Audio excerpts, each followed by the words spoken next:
Hello friends, I am Chevee. Welcome to my shed. How are you doing today? How's things where you are? Let me know. Guess what didn't happen this weekend? Pretty much anything. Nothing happened this weekend. I was hoping to get started on the dresser project. Building a desk first, but it's all part of the same piece. And just didn't get started on it. I didn't do it last weekend because I was afraid of trying to cut the plywood by myself. Initially, getting a couple of sheets cut, when they're wider than the table saw and like huge sections hanging off, it'd be nice to have a helper. I thought I would do it this weekend because last weekend my girlfriend wasn't in town. This weekend she is. Next weekend she will not be in town again, so she's going away again. But we just didn't get to it. Saturday we both felt kind of weird, kind of lethargic. So I ended up working all day on code and videos for my friend who trading for the car.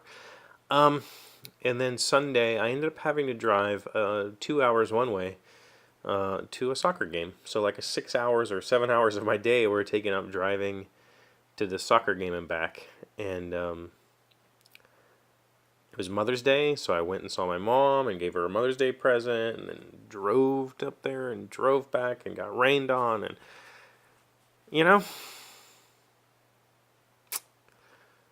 I feel like that is a story I've told way too many times, that I have things that I want to do or that need to get done and they don't.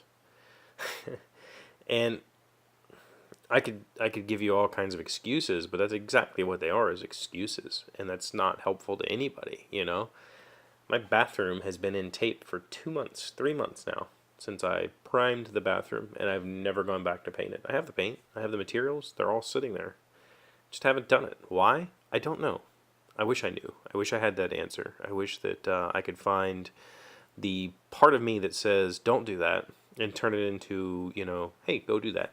I think a lot of it is fear. I think a lot of it is fear of failure. I think I've mentioned that before. For me, procrastination is more about fear of failure than laziness. I don't want to start something that I'm not going to succeed at. As far as the dresser, I have no fear of making this dresser. I've already done the plans. I have a very, very good cut list. I know exactly how this dresser is going to go together. So there's no fear there. That just I need the right motivation and the right help to start the process. Once the process is started, once I have the sheet of plywood broken down, I don't need anybody's help. It would be nice to have somebody helping run camera, because I definitely want to film this project. It's been way too long since we've done any projects on the channel. And I definitely want to get that done soon. So that's just a matter of feeling good enough to do it. And we were both just really under the weather, so we just didn't. We relaxed. She slept a lot of the day while I worked, and just kind of chilled. And that was good. It's been a while since I've been able to do that, because I've been so busy with other stuff. Busy here, busy with the yard, busy with the car. Just having a chill day hasn't happened in a while. So I don't know. I got a lot to do, and I got to find the motivation and the ability to get up and do it. So hopefully this week I can one night or one night essentially come down and have her help me rip the sheet of plywood into at least some manageable sections, so that this weekend I can really jam away on this cabinets. I would like to get the cabinets done and painted and get the top assembled and start the finishing process on it.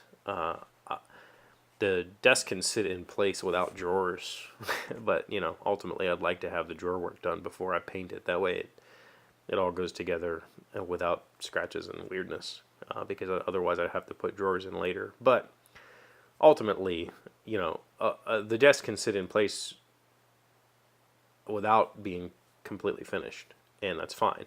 We need a desk, we need dressers, we need places to put stuff and store things other than right now we're using tray tables and dining room table and whatnot. So hopefully this week she can get down here with me.